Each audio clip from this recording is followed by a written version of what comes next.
Have you ever wondered why some people grow taller and others don't reach their full height potential? While genetics play a big role, there are certain things that you can do to ensure that you reach your maximum genetic potential. For example, your hormones have a huge impact on how tall you end up, especially in your developing years. Today, I'm going to be talking about hormone optimization for height.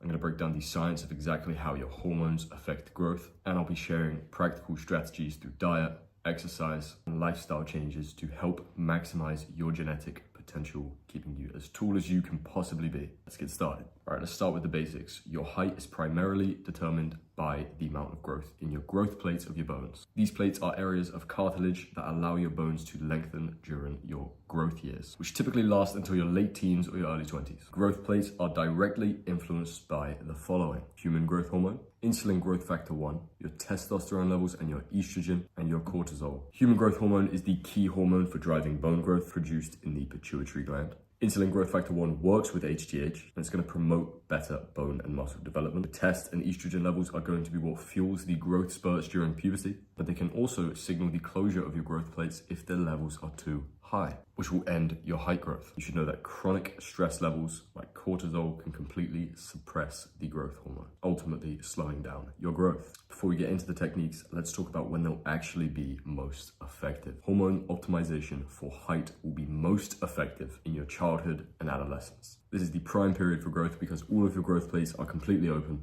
allowing your bones to lengthen as much as they can. In ages 12 to 18 or puberty, your body produces the most amount of HGH. This is what drives the growth spurts. So this is when optimizing your hormones can make the biggest difference. Around 18 to 21 is typically when most people's growth plates begin to close and their growth begins to slow down, but techniques can still improve overall health and bone density. So in other words, if your growth plates are closed, this won't increase your height, but it will help your overall bone health. So let's get into some actionable strategies about how you can actually apply this. Firstly, you want to prioritize good sleep. Your body releases the most HGH during sleep, so you should be aiming for about 8 to 10 hours of quality sleep every single night. And obviously stick to a regular sleep schedule and avoid screens before bed for the best results. Next, you want to follow a height-friendly diet. So what do I mean when I say that? I'm talking about protein-rich foods, eggs, chicken, fish, vegetables. All of those have amino acids that are going to support bone growth. Calcium and vitamin D.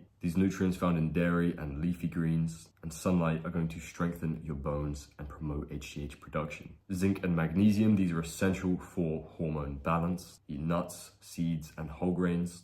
And lastly, healthy fats. Things like avocados, nuts, oil, they are all going to do wonders here. You also want to be engaging in growth stimulating exercises. High intensity interval training is a perfect example. Short bursts of intense exercise can skyrocket your HGH production. So sprints, weighted sprints, bodyweight circuits, they're all wonderful. When you're doing strength training, it's better to focus on compound movements like bench and squat and deadlift. But if you are in your early teens, avoid any heavy loads of this as you are more prone to injury. Make sure you are avoiding stimulants and processed foods. Too much caffeine and a high sugar diet can interfere with hormone production and ultimately slow your growth. This one might come as a surprise due to the caffeine, but it's important to remember, just like all things you consume, it is appropriate in the correct moderation.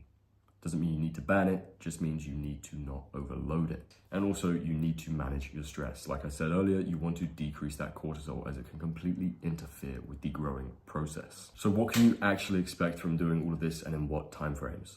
If you are under 18 and you have followed all of these practices, you can rest assured that you are a couple inches taller than if you hadn't. Obviously, this will vary for everyone. We all have different genetic limiting factors, which is a huge part of height. So understand that there's no real metric to say how much you can grow and how much you can't grow. But the way I see it, the time is going to pass anyway, and all of these methods will help your health. And if you have prioritized your health in the ways that I have just mentioned, you will be as tall as you naturally can. If you're in puberty and you're applying these practices, you are going to notice that your growth spurts are a lot more aggressive. They're going to be amplified, which means that you're going to have a noticeable increase in height. And if you are doing these practices post growth plate closure, so around 21 plus, you're not going to be taller.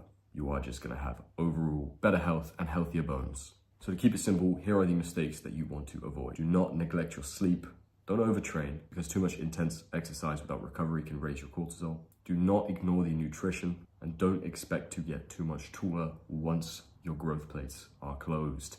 The amount of height that you are going to gain through other practices, like I'll mention, like posture correction, are not actually physically getting taller. They are just correcting habits and muscular issues that were compressing you. So make sure you're applying all of these strategies consistently. And as always, let me know if you have any questions. Much love, gang.